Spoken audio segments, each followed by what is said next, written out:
आपल्यासोबत शिवसेना नेत्या नीलमताई गोरे जोडले आहेत। तर ताई, पुढारी न्यूजमध्ये आपलं स्वागत आहे।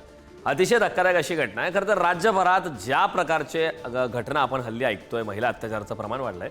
छत्रपती संभाजीनगरमध्ये सुद्धा अतिशय क्रूर अशी एक घटना समोर आली आहे। महिलेवरती शरीरसंबंध ठेवण्यास नकार दिल्याने या नराधमाने तब्बल 19 वार केलेत। काय यावरती आपली पहिली प्रतिक्रिया?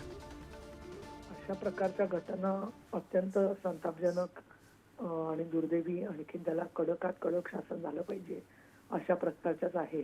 कालच संध्याकाळी आमच्या शिवसेना महिला आघाडीच्या प्रतिभा जगताप तिथल्या संपर्क प्रमुख यांनी त्या महिलेचं निवेदन, फोटो, FIR सगळं मला पाठवलेलं आहे। आणि काल रात्रीच मी आमच्या कार्यालयाकडे पाठवून पोलिसांशी आणि गृहमंत्र्यांशी बोलण्यासाठी म्हणून त्याचं निवेदन पण करते आहे। त्या महिलेच्या चेहऱ्यावरचं परिस्थिती जर का पाहिली तर छिन्नविच्छिन्न करण्याचाच प्रयत्न त्यांनी केलेला आहे। आज दोन्ही सभागृहात, विधानसभा आणि विधान परिषदेत महिला विकास आणि महिला सुरक्षा याच्यावरती आमचा प्रस्ताव होणार आहे। आणि मी स्वतःच यासाठी म्हणून स्वतः खास प्रयत्न केले आणि ज्याला मुख्यमंत्री देवेंद्र फडणवीस, उपमुख्यमंत्री एकनाथ शिंदे, उपमुख्यमंत्री अजितदादा पवार आणि विरोधी पक्षातील सगळे सदस्य यांनी सहकार्य दिलेलं आहे।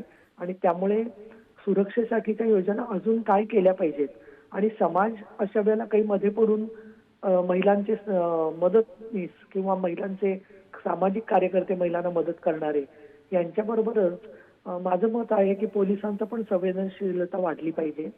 त्यांचं सक्षमीकरण पोलिसांचं झालं पाहिजे, जेणेकरून ताबडतोब अशा घटनांमध्ये आधी एकदा धमकी आल्यावरतीच प्रतिबंधात्मक कारवाई करून काही आपण त्यांना बॉन्ड्स लिहून घेऊ शकतो आणि तो बॉन्ड मोडला 3दा 4दा असा त्यांनी प्रयत्न जरी केला तरी परत त्याला अटक करू शकतो। सारखा पोलीस कुटुंबात बोलवणं योग्य नाहीये, परंतु प्रश्न असा झालाय की सुरक्षिततेसाठी पोलिसांवरच आपण अवलंबून असतो आणि स्त्रियांना अशा मदतीमध्ये ज्यांना कोणाला शक्य असेल त्यांनी तर मदत केली पाहिजे, पण ते लोकही घाबरतात की आम्हाला काही त्रास होईल का काय। त्यामुळे ह्या सगळ्या घटना सामाजिक अशी मानसिकता बदलण्याबरोबर शासनाने अजून काही प्रतिबंधात्मक कारवाई करावी आणि दोषसिद्धी म्हणजे कन्व्हिक्शन रेट वाढला पाहिजे याच्यावर आमचा आग्रह असेल। अर्थात गृहमंत्री देवेंद्र फडणवीस यांचं बारीक लक्ष आहे आणि संभाजीनगरमध्ये आणि अनेक शहरांमध्ये वेगवेगळ्या प्रकारच्या घटना सातत्याने घडत असतात।